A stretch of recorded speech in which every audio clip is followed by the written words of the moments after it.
عید کی خوشی ہم کیوں مناتے ہیں؟ پہلے میں یہ تھوڑا سا واضح کر دوں کہ رمضان کا مہینہ اللہ نے پورا ایک ہمارے لیے خوشی کا مہینہ بنایا ہے، جس میں اللہ کی جنت کے دروازے کھول دیے جاتے ہیں، جہنم کے بند کر دیے جاتے ہیں، شیطان قید کر دیے جاتے ہیں، جنت کو روزانہ سجایا جاتا ہے، اللہ کا عرش پہلے آسمان پہ آ جاتا ہے، اللہ کی طرف سے اعلان ہو رہا ہوتا ہے، کوئی بخشش چاہنے والا، کوئی حاجت مانگنے والا، فرض 70 فرضوں کے برابر ہو جاتا ہے اور نفل فرض کے برابر ہو جاتا ہے، اور نفل اور فرض کا فرق اتنا بڑا ہے کہ قیامت تک 2 رکعت نفل پڑھتا رہے تو فرض رکعت کے ایک سجدے کے برابر نہیں، اور اس میں جو مر جاتے ہیں اہل ایمان ان کا حساب نہیں ہوتا، ان کو قبر میں منکر نکیر نہیں آتے،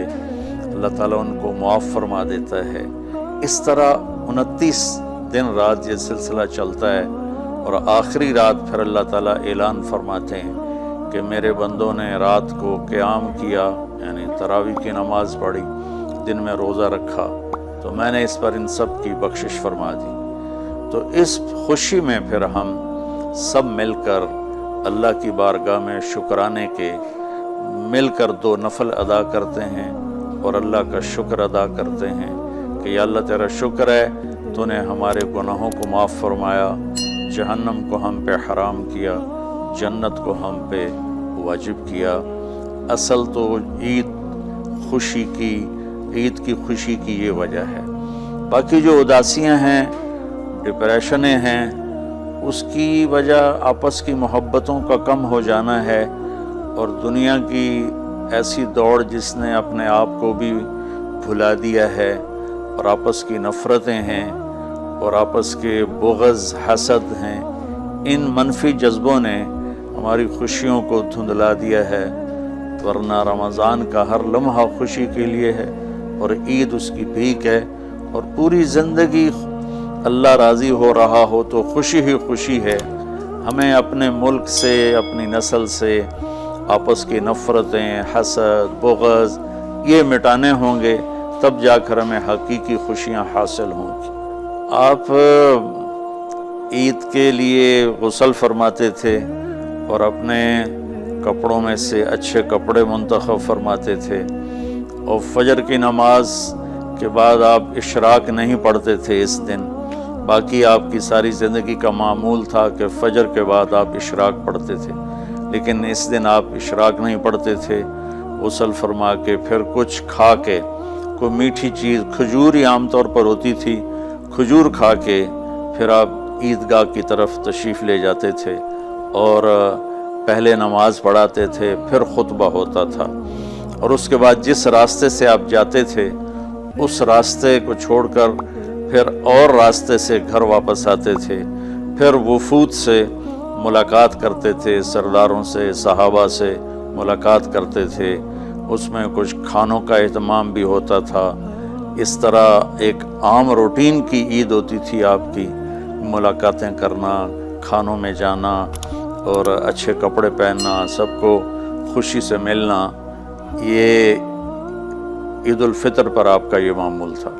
اسلام جاوید بھائی 2 چیزوں کا مجموعہ ہے، ایک اللہ کا حق ہے جو عبادات کی شکل میں ہے، اور ایک اللہ کے بندوں کا حق ہے جو اخلاقیات اور معاملات اور معاشرت کی شکل میں ہے۔ یہ دونوں کمپلسری پیپر ہیں، دونوں لازمی پیپر ہیں، ان دونوں میں پاس ہونا ضروری ہے۔ میری نماز اچھی ہے لیکن میری دکان پہ جھوٹ ہے، تو نماز اس جھوٹ کی کمی کو پورا نہیں کر سکے گی۔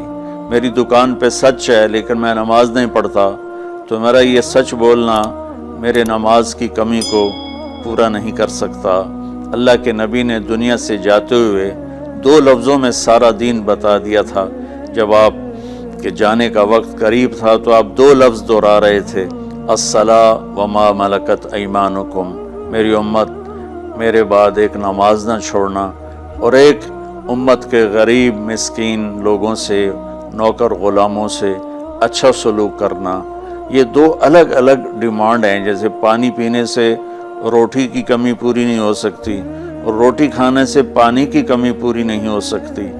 یہ دونوں الگ چیزیں ہیں. اخلاق کو عبادت کی کمی پر نہیں کر سکتی اور عبادت کی کمی اخلاق کو اور اخلاق کی کمی کو عبادت پورا نہیں کر سکتی.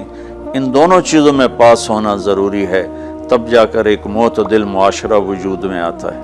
پوری امت اس چیز کا شکار ہے، چونکہ جب بددیانتی اور جھوٹ اور ظلم عام ہو جاتا ہے تو پھر اس میں پورا معاشرہ ہی گناہگار اور مجرم بن جاتا ہے. صرف حکمرانوں کی بات نہیں رہتی.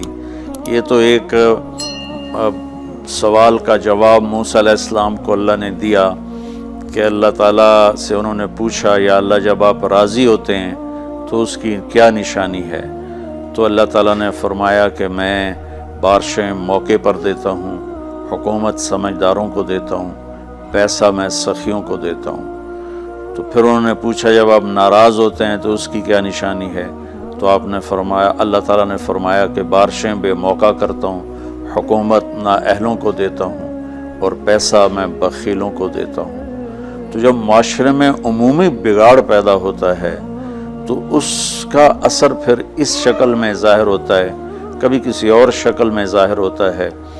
اس چیز کے مجرم نہ صرف حکمران ہیں، نہ صرف بخیل لوگ ہیں، بلکہ تمام طبقات امت کی اجتماعی کوتاہی میں یہ حالات اللہ کی طرف سے پیدا ہوتے ہیں. اس میں ہم سارے ہی ایک دوسرے کو مجرم ٹھہرانے کی بجائے اپنے اپنے گریبانوں میں جھانک کر دیکھیں کہ تجھے کیوں فکر ہے اے گل دلے صد چاک بلبل کی، تو اپنے پیرہن کے چاک تو پہلے رفو کر لے، وفی انفسکم افلا تبصرون.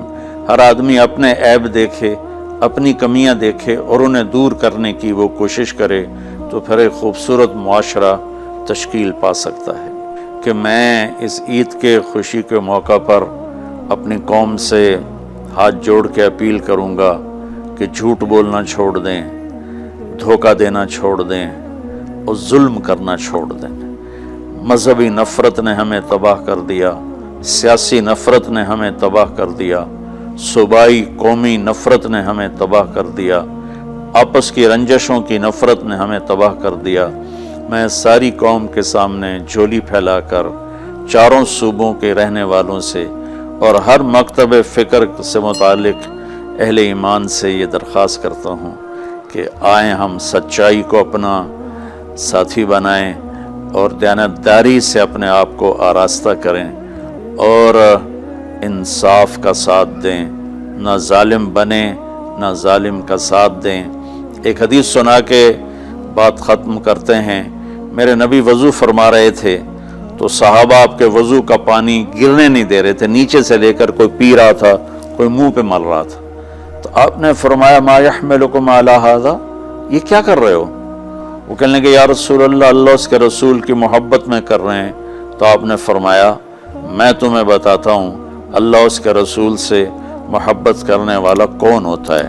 فَلْيُسْتَقِ الْحَدِيثَ اِذَا حَدَّثَ، اللہ رسول سے محبت کرنے والا وہ ہوتا ہے جو ہمیشہ سچ بولتا ہے.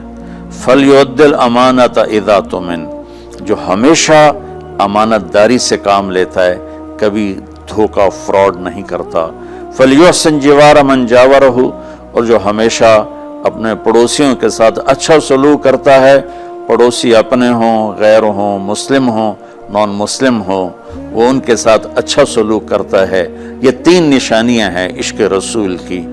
یہ 3 باتیں میری قوم اپنا لے تو یہ اندھیرے اجالوں میں انشاءاللہ تبدیل ہو جائیں.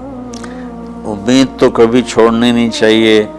جیسے دیکھیں مریض کے ساتھ ڈاکٹر آخری حد تک جان مارتا ہے، اس کی جان بچانے کی کوشش کرتا ہے، پھر باقی جس کے نصیب میں موت ہوتی ہے وہ مر جاتا ہے، لیکن ڈاکٹر کبھی بھی اس وجہ سے نہیں چھوڑ دیتا کہ یہ مر جائے گا. تو ہم اللہ کی رحمت سے بالکل نا امید نہ ہوں، مایوس نہ ہوں. مجھے اللہ کی ذات سے بہت امید ہے. ہمارا جو اس وقت قائد ہے اسے سیاسی بیان نہ سمجھا جائے اللہ کے واسطے. میں ایک پاکستان کا شہری ہونے کی حیثیت سے اپنا تجزیہ پیش کر رہا ہوں، غلط بھی ہو سکتا ہے، صحیح بھی ہو سکتا ہے۔ وہ بہت مخلص محنتی آدمی ہے، تو مجھے اللہ کی ذات سے امید ہے اگر ہم سب مل کر ساتھ دیں سچائی کا، دیانتداری کا، انصاف کا، اور آپس کی نفرتوں کو مٹا دیں، تو انشاءاللہ ضرور صبح ہوگی۔ کوئی وجہ ہی نہیں کہ صبح نہ ہو۔